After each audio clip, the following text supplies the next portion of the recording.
story you are about to hear is true. The names have been changed to protect the innocent. Fatima Cigarettes. Best of all, king-size cigarettes brings you Dragnet.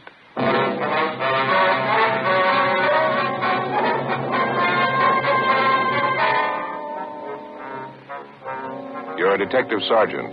You're assigned to homicide detail. A small boy is reported missing from his home. His age, 9 years. Foul play is suspected. Your job? Find him. See the difference. Taste the difference. Smoke the difference. You'll find that in Fatima, the difference is quality. Quality that gives you extra mildness. A much different, much better flavor and aroma. Yes, in king-size Fatima, you get all the advantages of extra length, plus Fatima quality, which no other king-size cigarette has. Fatima, best of all king-size cigarettes. Definitely the best quality in its class, but the same price as the cigarette you're now smoking. Remember, thousands of Americans are switching to Fatima, insisting on Fatima quality. So compare Fatima yourself. When you see the difference, taste the difference, smoke the difference, you'll switch to Fatima. Because in Fatima, the difference is quality. Look for the bright, sunny yellow pack. Buy Fatima. Best of all, king-size cigarettes.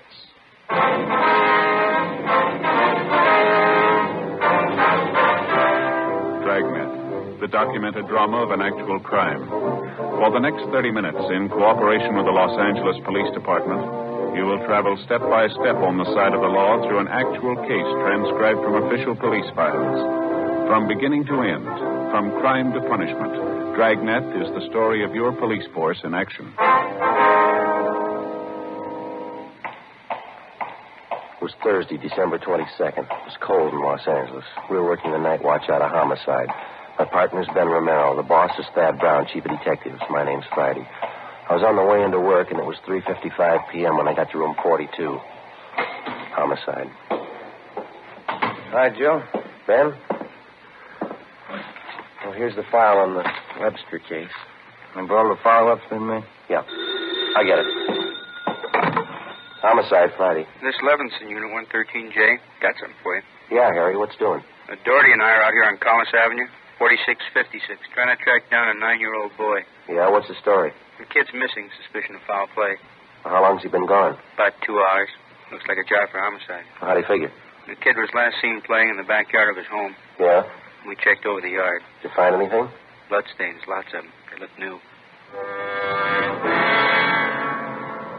Ben and I left a message for Chief of Detectives Thad Brown, and then we went over to the crime lab, picked up Lieutenant Lee Jones, and drove out the Arroyo Seco freeway to Collis Avenue.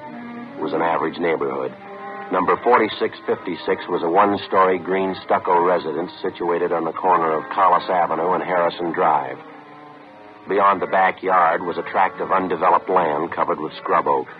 Harry Levinson from Highland Park Juvenile was waiting for us in front of the house. It's back this way, fellas. Coming, Lee? Till I get my bag. Who notified you that the boy was missing, Harry? The mother said she went out to do some Christmas shopping about 11 this morning, left the boy home. Mm-hmm. She came back about 2 this afternoon. He was gone. What's the name? Johnstone. The kid's name is Stanley, 9 years old. Mm-hmm. Was this gate open like this when you got here? Yeah, I haven't touched a thing. You hear the stains over here, Lieutenant Jones, along the edge of the walk? See? Yeah. Let me see. Yeah, quite a few stains, huh? Yeah. Looks like it might be blood. Try some benzodine on him.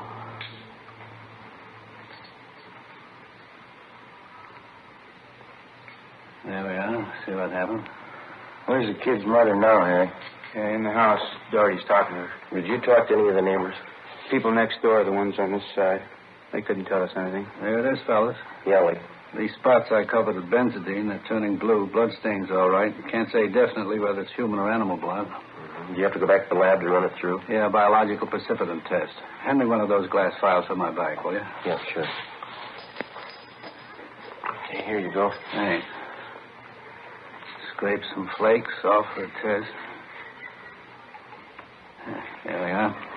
How soon can you tap the blood for us, Lee? Precipitant test won't run more than 20 minutes. It'll take 3 or 4 hours to run a blood grouping, though. That's it. Anything else you want to check? Levinson, anything else? Oh, yeah. Right here in my handkerchief. Empty shell. That marker over there by the rose bush? That's where I found it. From a 22, huh? Yeah. Might tie in, might not. Mark it and dump it in this envelope, will you? Mm-hmm. There you go. Yeah. Did you get a missing broadcast on the boy here? Doherty did about a half an hour ago. Here's a description here. Thank you. Will Mother know about the blood stains? No, we didn't tell her. She's worried enough already. She has no idea what might have happened to her boy, huh? No more than we do. She checked all her friends and relatives. We're covering the neighborhood. No trace so far. Not much to go on. Blood stains, empty cartridge. Yeah, it could mean 100 things. Any ideas, Friday? Just one, and I don't like it.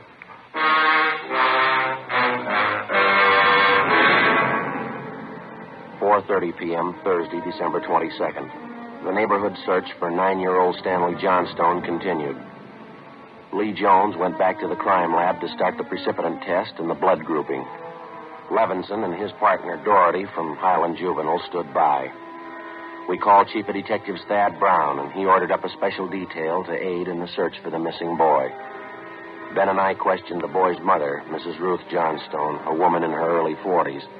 She seemed fairly calm under the circumstances. Miss Johnson, is your boy Stanley in the habit of wandering off without telling you where he's going? No, he's not in the habit of wandering off, but he has done it before. Well, when was the last time, Miss Johnstone? You don't have any children, do you, Sergeant Friday? No, ma'am, I'm not married. Well, there comes a time in every young boy's life when he feels that it's time to leave home, go out on his own. Usually happens somewhere around 8 to 10. I think I know what you mean. I have a boy. Well, then you know how it is. My husband and I scolded Stanley one afternoon after school, and he was quite put out about it. Thought George and I were unfair. Packed a few of his things and left. Well, how long was he gone? Oh, no time at all, about 2 hours. I was worried about him, but my husband said to leave him alone, that every boy had to go through that stage. Well, then you think that he's run away from home again this time? Yes, I think so. He's been gone about 4 hours now, and I have a funny feeling about it. Did you and his father have some misunderstanding with the boy recently? Well, that's just it. We haven't.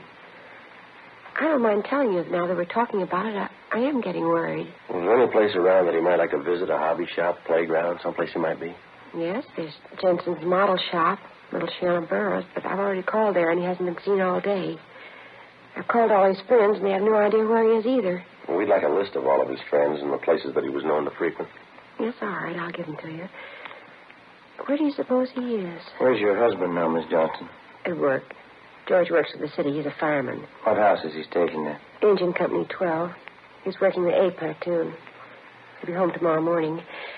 I haven't told him Stanley's gone. Was there any chance the boy might be down at the firehouse with his father? No, he seldom goes down there anymore. No, I don't think he's there. I'm awfully worried. May I call my husband? Well, certainly. Go right ahead.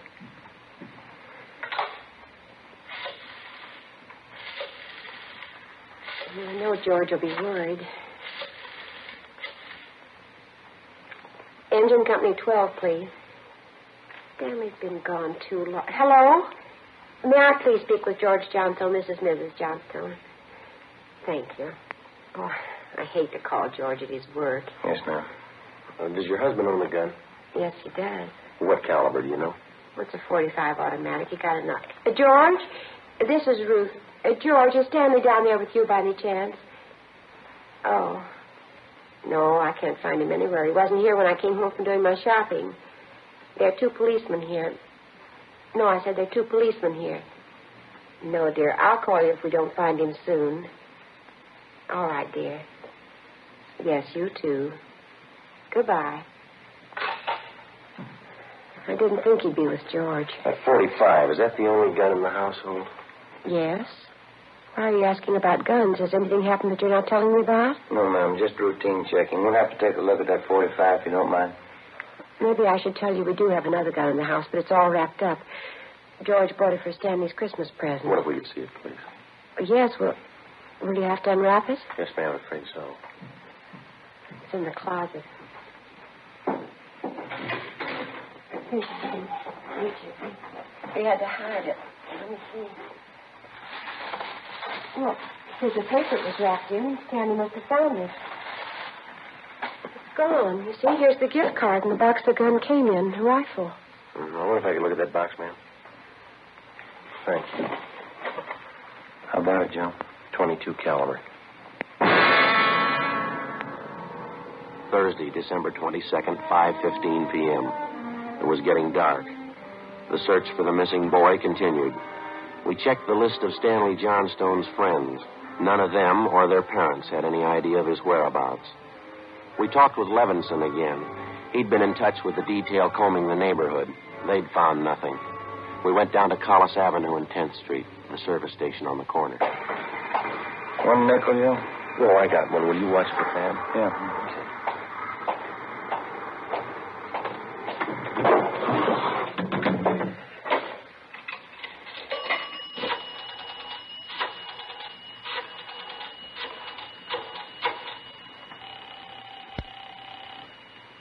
City Hall? 2667, please. 2667? Crime Lab, Jones. Hi, Lee. Joe Friday. Yeah, Joe. Any sign of the Johnson kid? No, not yet. How are you coming? Finished the precipitant test. It's human blood. Yeah? Working on the blood group now. Do you know what type the Johnson boy has? Well, I didn't want to upset his mother. Thought I'd wait till the last thing. We're in the neighborhood. Check with the family physician. That way you won't disturb her. Yeah, I figured on that. Just a minute, Lee. Yeah. Yeah, man. Boss just pulled up. Okay. Thad Brown's out here now. I'll check you later, Lee, huh? All right, Joe. Right, bye. Bye. Oh, this way, Jim. Gentlemen, how's it going? We just checked with Lee Jones. Yeah, I know. It's human blood. What do you think? We talked with the boy's mother, Mrs. Johnstone. Found a gun missing. Yeah? Caliber's the same as the empty casing Levinson found. It's 22. You said the gun was missing? Yeah, the Johnstones were going to give it to the boys a Christmas present. They had it hidden, but it's gone. Any idea who took it? Well, they left the Christmas wrapping behind. I think it was the kid. 22 rifle, huh? 9-year-old boy. When's he going to learn? First, it's carbide cannons on the 4th of July. The city issued ordinance after ordinance. A few thousand kids around the country had to lose their eyes, fingers, hands before the parents would give us their full cooperation to outlaw them. I know what you mean. Sure you do. You and every other cop in the country became the heavies trying to clamp down on them. It's always the same story. This time it's guns for Christmas. Well, I know what you're thinking, but we're not sure yet. Listen, Friday. There's a city ordinance against giving a gun to a kid. You know that. Yeah, I know that. There's a missing boy and a missing gun. There's blood on the ground and an empty shell. That's enough for me. Well, we're going to stay with it. Something's got to break. Yeah? I hope it's not the hearts of that kid's parents. Hi, Chief. Been looking for you, Friday. What do you got, Harry? Found the gun. New 22 rifle. I'd say it's been fired recently. Where'd you find it, Levinson? Back up there in that scrub oak behind the Johnstone house. Mrs. Johnstone identified it. Buckley took it down to the crime lab. Thanks, Harry. Miss Johnstone okay? Pretty sick now. Doherty came up with something else. What's that? There's another one missing. An 8-year-old boy. 6:30 p.m. We talked with Officer Doherty about the other missing boy. He told us that his name was Stephen Moorheim, 8 years old. His family had just moved into the neighborhood. It seemed that no one besides the Moorheim family knew that the boys played together. Mrs. Moorheim told us that Stephen told her that he was going out to play and that he'd be home by 6 o'clock for dinner.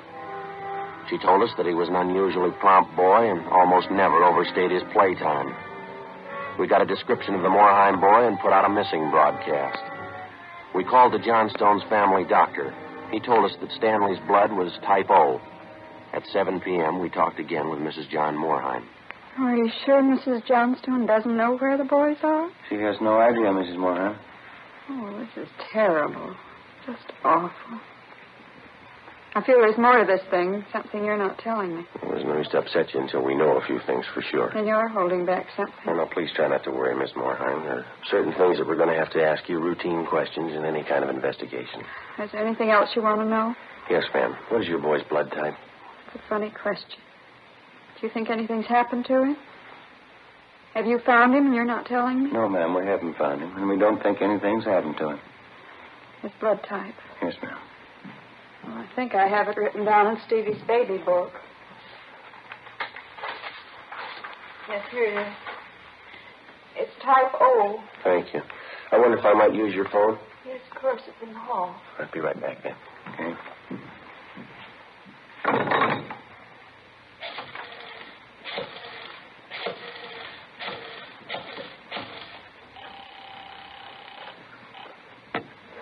City Hall. 2667, please. 2667? Crime on, lad. Thank you. Oh, Ray, this is Joe Friday. Is Lee there? Just a minute, Joe. Take two, Lee. Jones speaking. Checking back, Lee. Did you get the blood types on the two missing boys? Yeah, both type O. So were the stains, Joe. Type O.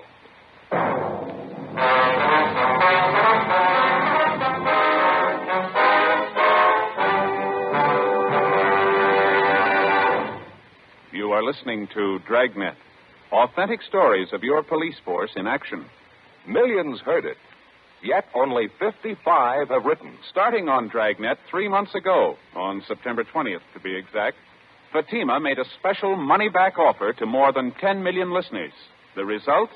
Amazing. Millions heard it, yet only 55 have written. If you smoke king-size cigarettes, listen to Fatima's famous offer. Buy a pack of Fatimas. Enjoy their extra mildness and superbly blended tobaccos. If you're not convinced Fatima is better than the king-size cigarette you're now smoking, just return the pack and the unsmoked Fatimas before January 1st, and we'll give you your money back plus postage. Fatima, Box 37, New York 1. Remember, thousands and thousands of Americans are switching to king-size Fatima, insisting on Fatima quality. So why wait? Switch to Fatima today. Look for the bright, sunny yellow pack. Buy Fatima. Best of all, king-size cigarettes.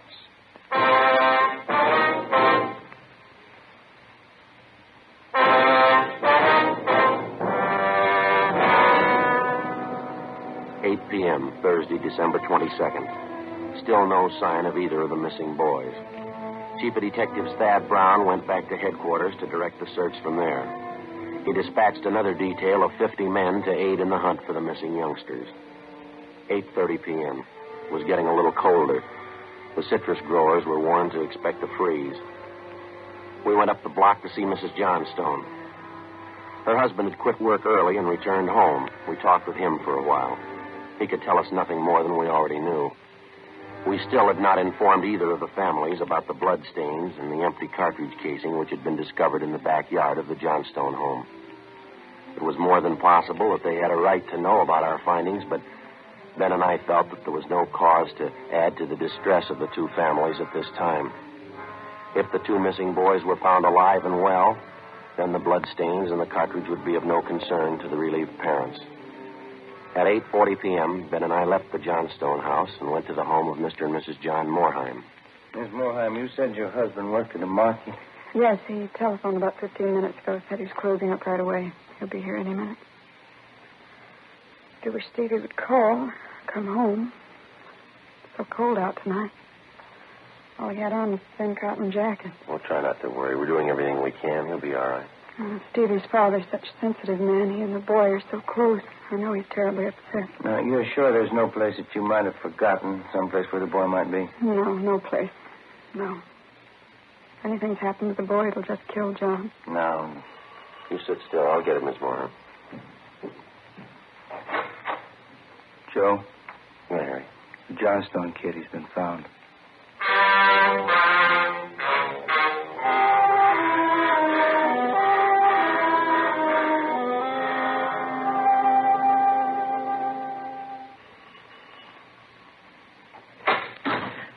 He's home, Sergeant. He's come home. Thank God he's all right. Where's he been? Did he tell you? No, he didn't. His clothes are all dirty and he's acting strange. I've never seen him like this. How do you mean, Miss Johnston? Well, he just came to the front door and said, "Hello, Mom." He sat down in a chair and stared at the floor. He won't talk to his father or me. Do you mind if I talk to him? No, go ahead. I asked him about the little Moorheim boy, but he wouldn't tell me a thing. Where is he now? Right over there in the living room. Looks all right. Yes. Son, this is a police officer. He wants to talk to you. Don't be afraid, dear. He only wants to ask you some questions. Son. You see, Sergeant? Stanley, look at me, son. Come on, youngster. Get your head up there. Oh, that's better. You had your mother pretty worried. You know that. You want to tell us where you've been? We should try to get him to eat a little something. You hear that, son? Want something to eat? Stanley, there's another little boy up the street who hasn't come home. You know where he is? His father and mother are worried about him, too. Just like your folks were. We're going to ask you to help us find him. I killed him. I killed Steve with the .22. We were only playing, but I killed him. How do you know you killed him? Maybe he's only hurt now, isn't that it? No, he's dead. I know he's dead. The gun went off. I forgot we put bullets in there. Where is he, Stanley? I hit him. I was scared. I didn't want anybody to find him. Where did you hide him, son? In a cave up on the hill. I didn't mean it. He was my pal. Do you want to show us where, Stanley? Yes, I'll show you. Please, don't send me to jail.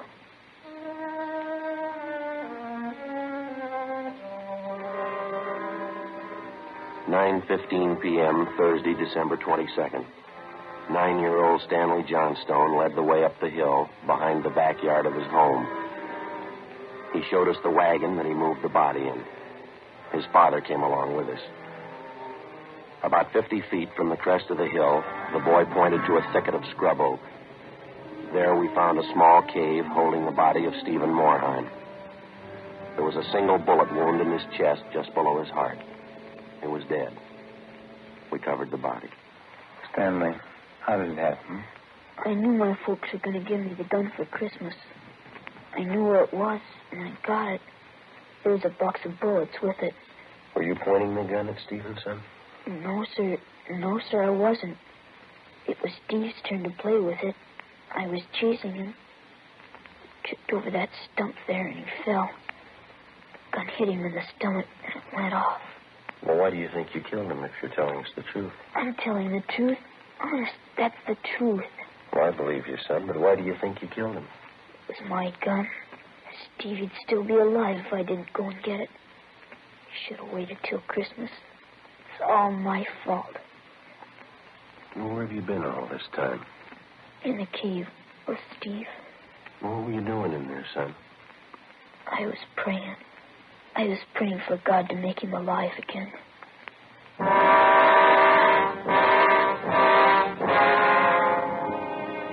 After a thorough investigation, Ben and I were convinced that the shooting of Stephen Morheim was accidental.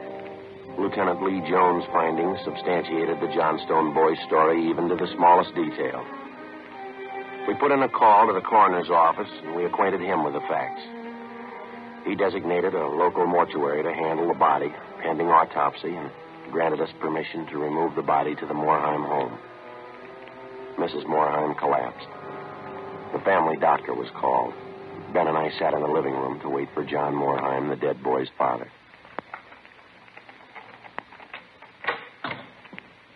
Edith? Edith? Mr. Morheim? Yeah, you the police? Yes.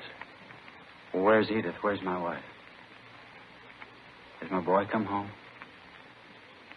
Have you found him? Yes, sir. Well, where is he?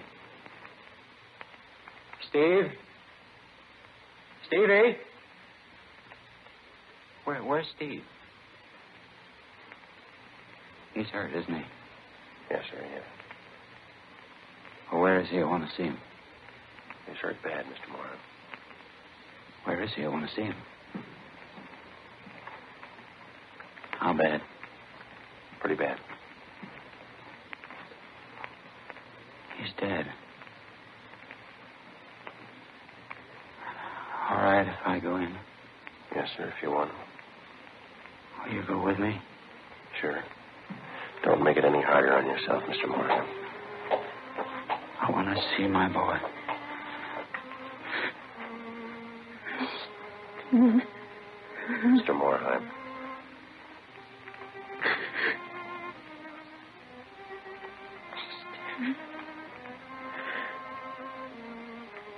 Listen to me, son.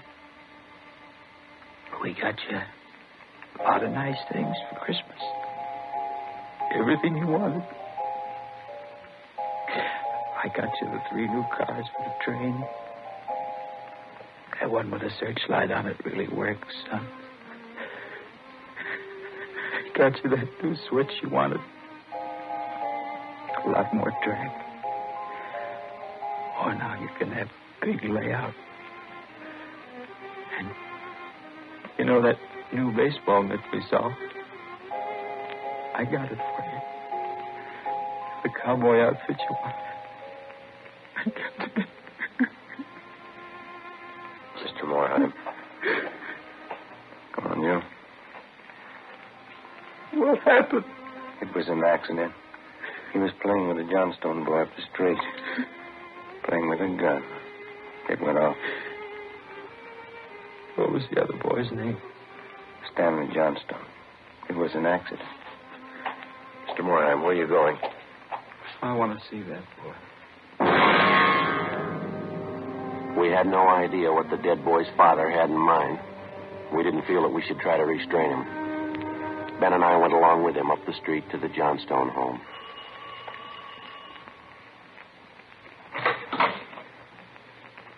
I'm Stevie's father.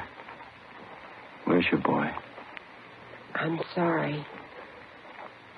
We bought the rifle. We were going to tell him not to use it unless his father was with him until he learned how to treat firearms. Where's your boy? Right here. Won't you come in? It's all right, Miss Johnstone.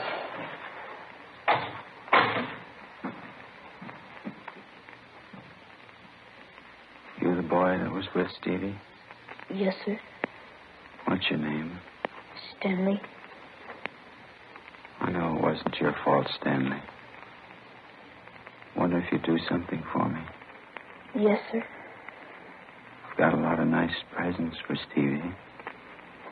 I know he'd want you to have them. I want to give them to you Christmas Eve. Mom? I think that'd be a fine idea, son. Come on, Ben.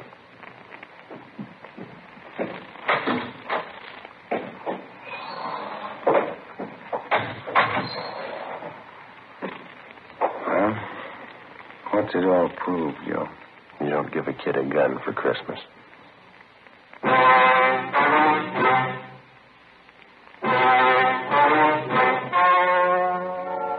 The story you have just heard was true.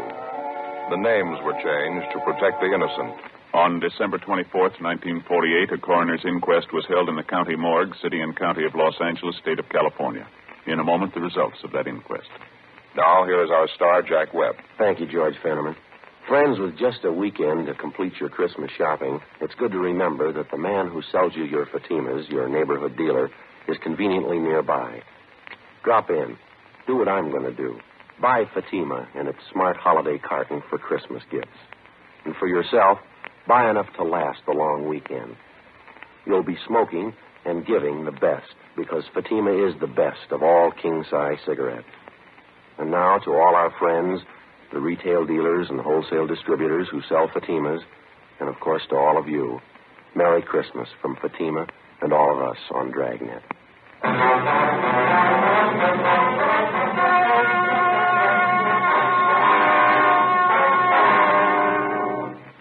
At the coroner's inquest, it was officially recorded that Stephen Morheim's death was the result of an accident. Stanley Johnstone was absolved of any legal responsibility for his friend's death.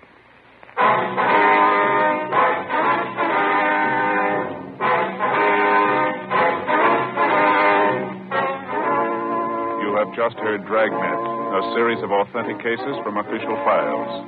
Technical advice comes from the Office of Chief of Police W.H. Parker, Los Angeles Police Department. Fatima Cigarettes, best of all king-size cigarettes, has brought you Dragnet, transcribed from Los Angeles. Counter Spy fights international intrigue next on NBC.